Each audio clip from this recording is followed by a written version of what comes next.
Back. Welcome guys with me Bang Haji. Balik lagi di channel BNIB. Udah lama nih dari terakhir kali gue posting video dulu, sampai sekarang baru ketemu lagi. Dan di video kali ini gue akan melanjutkan BNIB Story, tapi dengan format berbeda, dengan cerita berbeda, dan dengan timeline waktu yang berbeda. Jika dulu-dulu gue itu menceritakan BNIB Story dengan timeline waktu gue kecil, dari mungkin SD, TK, tapi untuk kali ini gue akan melakukan BNIB Story dari timeline gua saat ini. Dan hal pertama yang ingin gua bahas kali ini adalah tentang menjadi anak rantau. Tapi sebelum kita mulai videonya, gua mau berpesan kepada kalian semua untuk tetap di rumah aja. Gak usah kemana-mana, gak usah sok banyak gaya, gak usah sok banyak duit, keluar rumah, udah di rumah aja. Dulu juga biasa kalian yang di rumah aja, rebahan, tidur. Udah, mending gitu aja. Selamatkan negeri, selamatkan bumi. Gak usah sok keluar rumah. Gue juga jarang keluar rumah, paling kalau ada perlu doang. Jadi ya udah, tetap stay aja. Gak usah panik gitu lah, gak usah kayak ngerasa terkurung. Udah, kalian itu berjuang. Kalian itu menjadi pahlawan negara dengan berdiam diri di rumah. Oke, kita akan langsung mulai ke videonya. Kita akan membahas tentang masalah menjadi anak rantau. Bagi yang belum tahu, gue itu merantau dari Purwakarta ke Malang, dari Jawa Barat ke Jawa Timur, dari Siagoblok ke Kue Jancok. Jadi ya itu lumayan jauh. Sekitar berapa kilometer ya? Bagi kalian itu ya Purwakarta Malang itu ya sekitar 700 sampai 800 kilometer lah ya. Cukup jauh. 12 sampai 14 jam perjalanan menggunakan bis, naik kereta juga sama lah sekitar segitu. Dan hal pertama yang gue rasain di Malang itu adalah masalah angkutan umum. Iya, angkutan umum. Itu angkot. Sebutannya angkot ya. Kan kalau di Purwakarta kan itu bagi orang Purwakarta kan pasti tahu kan angkot itu 01, 02, 43. Nah, itu kan jelas kita mau kemana. Misalnya 01 kita mau ke Pasar Jumat, 02 kita mau ke STS, mau ke Sadang, 43 mau ke Cilodong. Nah, karena itu kita udah jelas tahu. Tapi kalau di Malang itu angkotnya pakai susunan huruf. Dan hurufnya itu melambangkan nama tempatnya. Kan bagi orang awam kan nggak tahu. Misalnya ada AL. Orang awam ngiranya coba angkatan laut. Masih ya, ntar lu naik angkot itu, tiba-tiba sopirnya ngebawa lu ke laut dan jadi mobil amfibi kan? Nggak juga. Terus misalnya, ada angkot namanya ABG. Nah, apa iya ini angkot baru umurnya 15 tahun? Terus 5 tahun kemudian jadi DWS, dewasa. Terus 20 tahun kemudian jadi LNS, lansia. Ya kan enggak. Terus, ini ada lagi yang aneh, AG. Ini menurut gua AG ini terlahir dari jokes orang dulu ya. Kalau nyebut misalnya rumahnya nggak punya AC itu cuman pakai AG, angin gelembung. Nah, ini kayaknya angkotnya juga terinspirasi dari jokes tersebut. Jadi angkot ini nggak punya AC. Ya udahlah, kita namain apa? Sumber kesejukan dari angkot ini angin. Ya udah, namanya angin gelembung. Jadi gelembung-gelembung, jendelanya kebuka. Mungkin itu inspirasi namanya. Terus untungnya nggak ada yang namanya AJG. Nah, itu kalau itu orang salah paham. Misalnya ada orang nanya, lu ntar mau naik angkot apa? AJG. Kan dikiranya ngomong anjing ya, misalnya di WA gitu, chat WA AJG. Kan itu biasanya dikiranya ngesingkat anjing gitu kan, gak sopan. Untungnya gak ada. Tapi kalau sebenarnya bisa, kalau mau ada di Malang misalnya Arjosari Gadang. Tapi untungnya itu jadi disingkatnya AG bukan AJG. Terus ada lagi yang untungnya nama ini gak ada, BH. Kan gak sangat-sangat tidak bermoral angkot namanya BH. Maka dari itu untungnya tidak ada. Padahal kalau mau ada itu bisa. Brawijaya Hamid Rusidi itu sebenarnya bisa.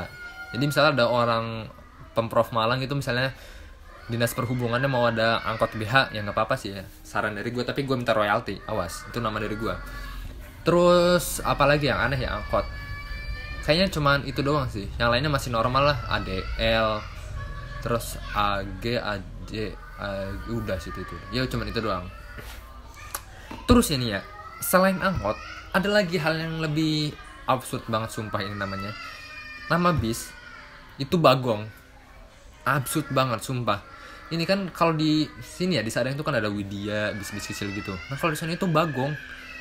Gue tuh nggak kepikiran ya, gimana proses terciptanya nama tersebut. Coba lu bayangin, misalnya gue nih bosnya, anak gua, apa ada yang punya saran untuk nama perusahaan kita yang melambangkan kecepatan dan kelincahan? Kecil. Langsung ada anak buahnya, saya bos, Bagong gimana bos? Terus bosnya kan dengan santai atau nggak mikir atau apa, nggak tahu gue juga. Oke, cocok. mulai hari ini secara resmi kita gunakan nama Bagong sebagai nama perusahaan. Hidup Bagong, hidup kan. Ya nggak gitu juga lu. Bayangin ya, semisal emang mau yang melambangkan kecepatan, kelincahan, itu kenapa nggak macan? Misalnya bis macan kan keren, harimau, singa, koruptor, kan itu lebih cepat, lebih lincah. Set nggak tahu udah hilang aja tiba-tiba. Nah kan itu lebih lincah daripada Bagong kan. Sebenarnya lincah juga sih Bagong, tapi namanya kurang keren gitu loh. Misalnya macan, harimau, koruptor kan itu lebih keren namanya daripada harus Bagong. Dan gue nih ngasih saran ke yang punya Bagong ya, namanya itu antara 3 itu, macan, harimau, atau koruptor, udah. Itu saran gue, tapi tetap gue minta royalti. Terus selain masalah angkutan umum, yang menjadi keresahan pastinya adalah soal bahasa. Awal-awal gue datang ke Jawa itu gue parnoan. Misalnya gue lagi duduk sendirian nih, set, di sebelah gue ada 2 orang duduk, misalnya orang Jawa, dan mereka berdua itu ngobrol. Nah, sehubung gue itu nggak paham apa yang mereka omongin, gue itu parno. Bisa jadi yang mereka itu ngomongin gue, bisa jadi kan, kemungkinan bisa terjadi. Bisa kan gue nggak paham, ternyata dia ngomongin gue dong, diem di belakang kan. Itu merupakan hal yang meresahkan. Terus masalah ini, panggilan di Jawa itu panggilannya harus aku kamu, harus aku kamu. Mau belum kenal kayak mau udah dekat mau apa, pokoknya harus aku kamu. Nah gue itu orang yang ngomong aku kamu itu kayak susah gitu, kayak kurang aja gitu ya, kayak terlalu dekat gitu. Gua sama orang yang udah dekat pun gak pernah manggil aku kamu. Paling gua, lu, orang, maneh, gak pernah aku kamu. Gue di rumah sama adik sama kakak ngomongnya gua, lu, sama temen orang, maneh. Nah tiba-tiba gue datang ke Jawa, set, harus aku kamu.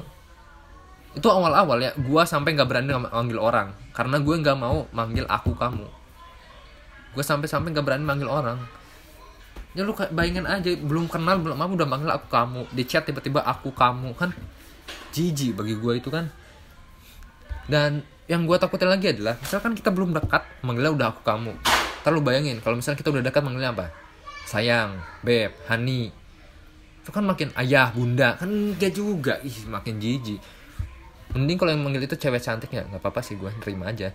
Tapi kalau misalnya itu cowok, lah gue sliding palanya tuh nggak apa-apa, tendang aja lah. Itulah hidup memang. Jadi ya itu beberapa hal yang gue rasain itu. Pertama soal angkutan umum, dan yang pertama juga soal bahasa. Mungkin video ini cukup sekian dulu ya, beberapa hal yang gue rasain. Dan untuk next videonya gue akan ngebahas tentang alasan mengapa gue mau merantau dari Purwakarta ke Malang. Itu untuk di next video. Jadi tetap stay tune di channel BNIB, tetap di rumah dan tetap penggila.